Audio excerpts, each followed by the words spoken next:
Hi, I'm Curtis Brown from Texas Instruments, and I'm here with my friend Robert. He is here. We're going to talk about translations and really the whole family of transformations of equations. And so we're going to use that same context we've been talking about for this whole time. Robert, thank you so much for sharing your phone time, your screen time. I know, hey, no judgment here. But in a little bit, we're actually going to look at my phone time and my screen time. And so there's going to be some things that are going to come out from that as well. So that'll be kind of interesting. But let's go ahead and let's get started. So I'm going to show my screen here. I'm going to do that really fast. So I'm going to choose this one that we have going. Reminder, everyone, that I'm on my phone an average of 3 hours a day. Okay, don't judge me. That's right. Okay, so we have come up with this equation. In fact, in the last video, we talked about coming up with the idea of this equation that relates the number of days that Robert was using his phone and the number of phone hours that he's accumulated over that period of time. And we've got that equation y equals 3x. We talked about the idea of slope and introducing that idea of that rise over run, that change in y, delta y, over delta x, the change in y over the change in x. In our case, it would be the change in phone hours divided by the change in days, comes out to be 3 hours per day, which is pretty good. That we've come up with that. So we're gonna explore a new situation now. Robert, I think I remember you telling me a little bit about the fact that you and your family actually were out this weekend and your phone was dead. You couldn't use it. But yes, that happens. With your mom a little bit, right? Yes. And so you actually hung out with your mom, and on each of those 2 days over this weekend, you actually used the phone those same 3 hours per each of those days, right? Yeah. We have same apps, same interests. Yeah. Say that again. Yeah. We have the same apps, same interests, all that stuff. Yeah, it's a seamless connection when I pick up her cell phone. Our fonts, we love the same font and font size. So yeah, 3 hours a day, Saturday and Sunday.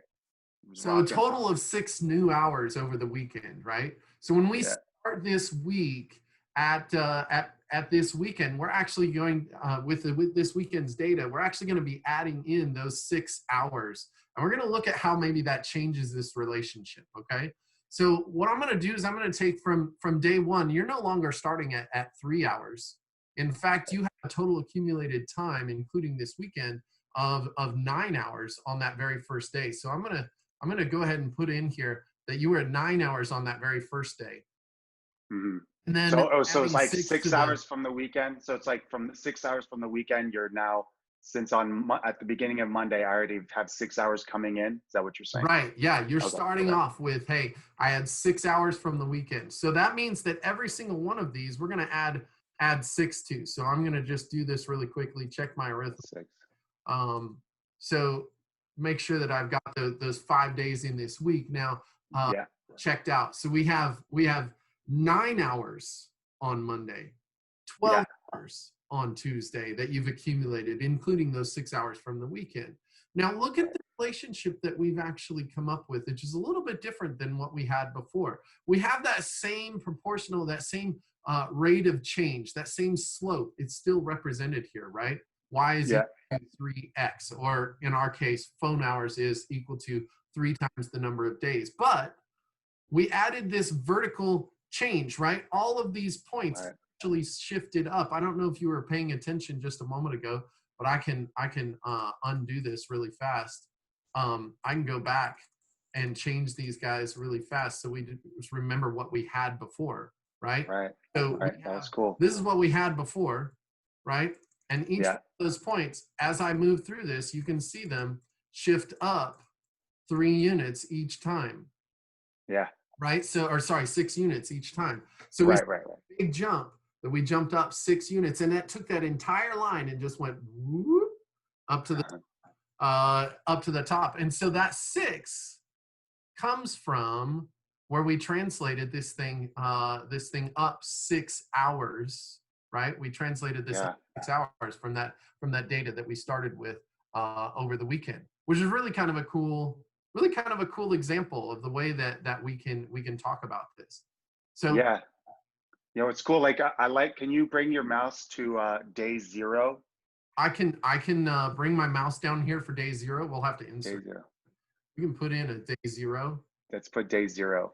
So Okay. day I'll put in 0 day 0. is right on. There we are. So that's also that's an informative point as well, because that's saying right at the moment that we start tracking the cell phone time, because in the example that you're posing is on Monday we start the clock, right? I always Right. like think of this stopwatch, you know, and the students these days, when I go like this, click with the little stopwatch, they're like, "What are you doing?" You know, I'm like, "Oh yeah, these are outdated." You have to go to your phone and say, "This is where my Oh, logging more minutes. Anyway, so right at the moment that we're starting the time, we see that we have 0 days. So it's like time has started. We're now starting the experiment. And like you said, I was on my mom's phone for 6 hours up to that. So I came into the dynamic with 6. Right. So yeah, that's good to like, we want to invite people watching to explain what 0, 6 means. In technical terms, they call that the initial value oftentimes. Sure. The value that we start with at the beginning of the experiment. But here's my question to you, Kurt. Like when you said that this +6 makes it move vertically, does that same +6 that you add to the end of any graph move it up and down vertically? Well, I mean, we could try that. Do you want to try that? You want to see if we can, you know, let's try that. Let's put in just any graph. Any graph. It doesn't matter whether or not we know what the graph looks like. Okay, so any graph. So I'm going to be creative here. I'm going to just say any graph, a graph that maybe I love parabola. I was thinking parabola. Yeah. Maybe someone might be curious about, right? So let's take that graph.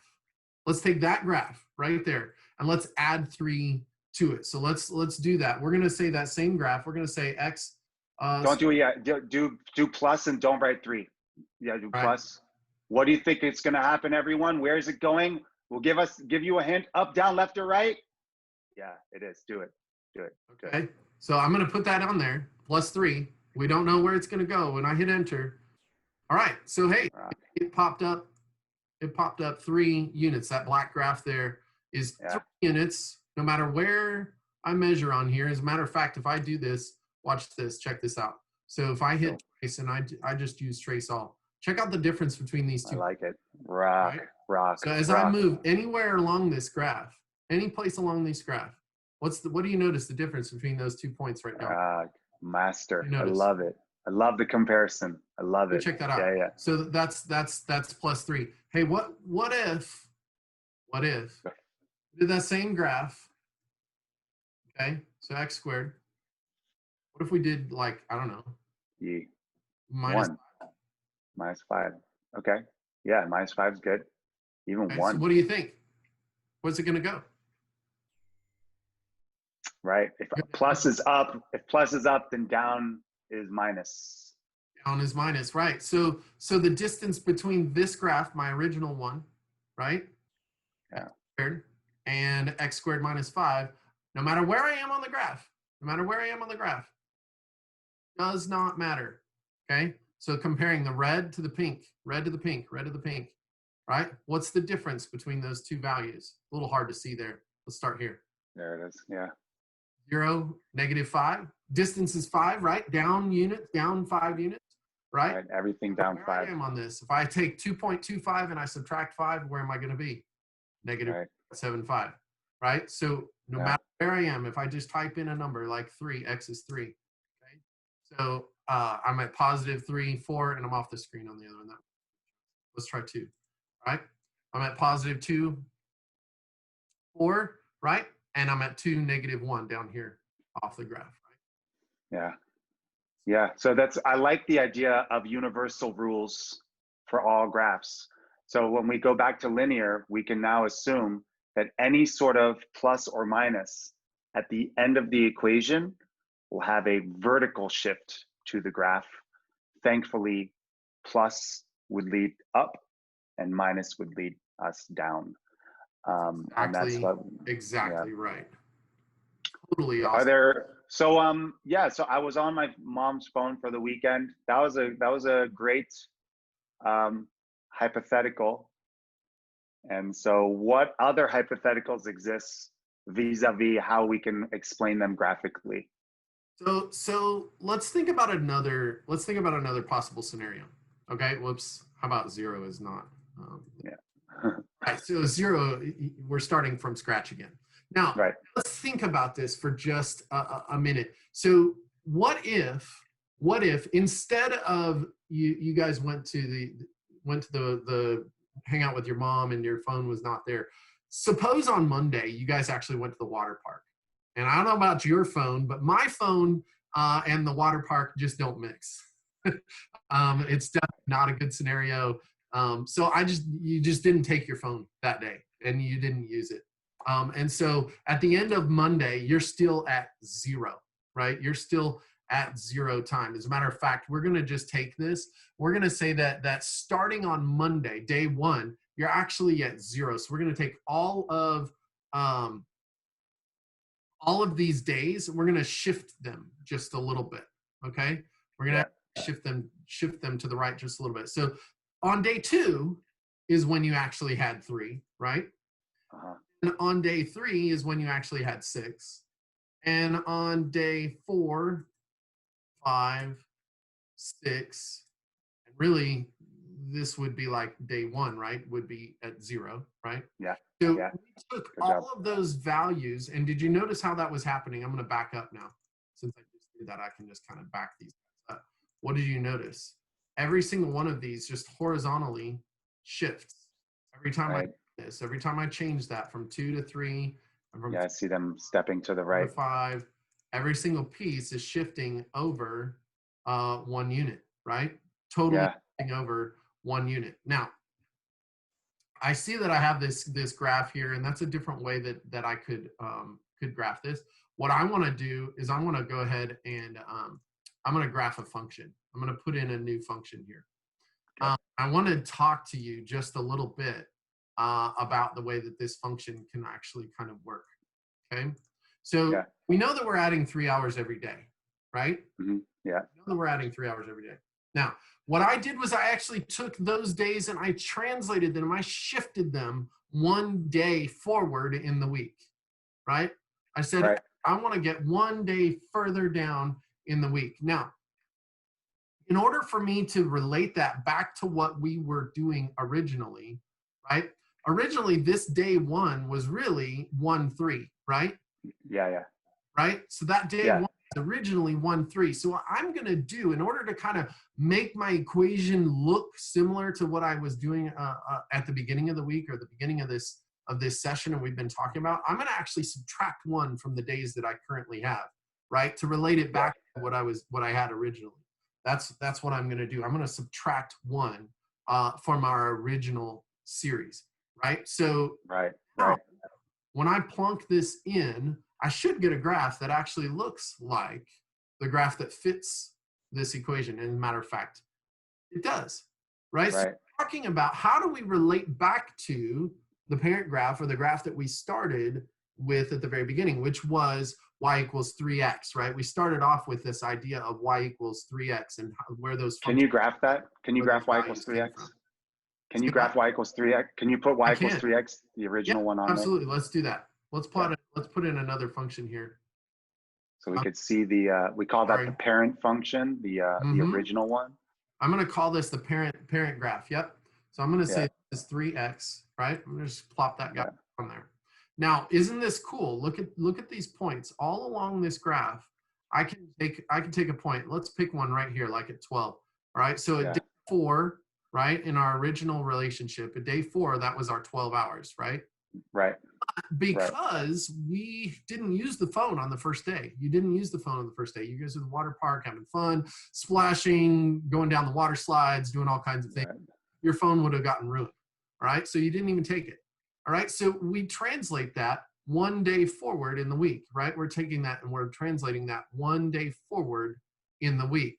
Now, in order to relate these guys I'm at this graph, in order to relate this one to that one that I had originally, what did I have to do? I had to subtract 1 day off, right? And so that's why that equation is y equals 3x minus 1, 3 times the quantity x minus 1, or 3 times the days minus 1, right? Can you show that again, that equation, or even alter? Yeah.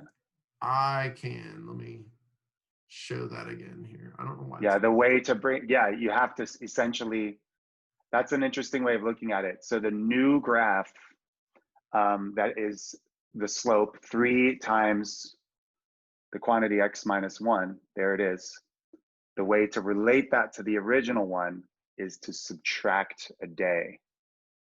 And then it becomes the previous one again. That's right. Subtract. Think about this idea that what we have done is we're talking about how do we relate back to where we started. So we had our original equation, which was y equals 3x, and now we've got our new equation, which is y equals 3x minus 1. 3x minus 1. At the very least, what's really interesting as well, what we can also offer people watching this, is that you'll notice, where's that bring that back, the 3 times x minus 1, there it is. Okay, notice when Kurt typed that out, that minus 1 is now affecting x. It's, we call that, it's inside x's house. That's right. Inside x's house. So -1 walks into x's house, is like, hi x, what's up? And x is like, okay, so you're here now. How can I help you? You know, we're like Southern manners, you know, Texas. I'm gonna milk this thing, I'm sorry. So how can I help you, Mr. -1? And then the -1's like, just quick question for you. If I'm in your house, do you think I'm gonna affect the graph up and down? Or do you think I'm gonna affect the graph left or right? Well, and then x, X replies. When we're in X's house, what does X say? Yeah, X like, you know what I stand for. You know what I'm about. X is about the horizontal. That's right. So if you're coming in here, you have to get down with me. I'm the horizontal homie, right? So we're like in horizontal. You're cool with that? And -1's like, totally. If I wanted to affect your verticality, I would just jump outside the parentheses like we did before. Remember the mom hours +6, that's up and down, you know. But anytime we're inside X's house, we're affecting the horizontal component, the horizontal transformation. And so, and then X would reply, so I'll put it back to you. Why? Because some students wonder why, when you're inside X and you say -1, some people are like, wait, minus X, -1, shouldn't that be left? Because it's like -1-ish. So wouldn't that be like a movement to the left? In a sense, it is. Yeah, show them this thing. I love this. So this is kind of an interesting way to think about that. So we actually have, we've actually got a graph that's going from, let's just call it where we had it. We were going from 3 hours to 15 hours, right? That was our relationship. So we're just saying that X is really between 3 hours and 15 hours, correct? Well, the X was days, so. Oh, days. How about days. 5? About 3 to 5 days. And 1. Yeah, 1 to 5. There you go. Yeah. So that's where we started, right? We had 1 day to 5 days. That's where we started with this piece. Now, if I go in and I say, hey, we're gonna just drop in and X minus 1 in here. So I'm just gonna say, hey, we're actually gonna bring X minus 1 into that relationship that was 1 to 5, right? That relationship 1 to 5. Well, I'm no longer really interested in just, you know, what X minus 1 is. I want to know what the X's are, right? That's really what I'm relating. I'm not saying, hey, let's find out how many days minus 1 we have. We want to know how many days, like what's the number of hours for that number of days. And so my domain, and we talk about domains of these relationships, my domain is 1 to 5 for X minus 1. Well, what happens when I drop in that X minus 1? What do I see? Right. Move to the right. Actually, from now 2 to 6. Yeah, that way. Yeah, move to the right. We've translated from 1 to 5 to now 2 to 6. So all those values that we had on this particular page here, all these values that were translated to the right 1 unit, that's exactly what we're talking about. We're saying, hey, how do I relate this graph back to the original one? Well, we have to subtract 1 from all the number of days. So when we do that, we're translating to the right? Yeah. We're making Nice. the graph translate to the right. And that'll affect all graphs to follow that theme to pick that up. It's like if and you we do could x minus absolutely 1 play.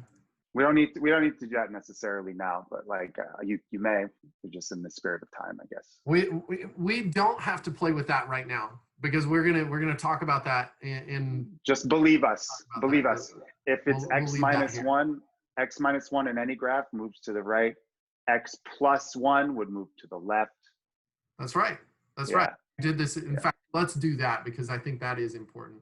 So if we did that same piece, right? We took this and we said, hey, instead we're going to actually talk about having, picked up the phone on Sunday, and we wanted to know what the effect was on that same domain, right? So instead of 1 to day 5, right? So now we're going to look at that relationship. Now we would be looking at 1 day to the left, right? We would be looking at 1 day to the left, which would be 0 to 4.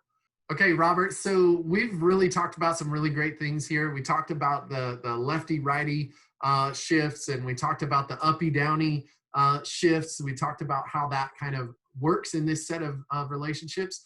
And we're going to explore that even deeper in the next video. So I'm super excited to do that as well. So thank you very much, Robert, for this one. We'll see you next time. Bye. Thanks for saying lefty-righty and uppy-downy.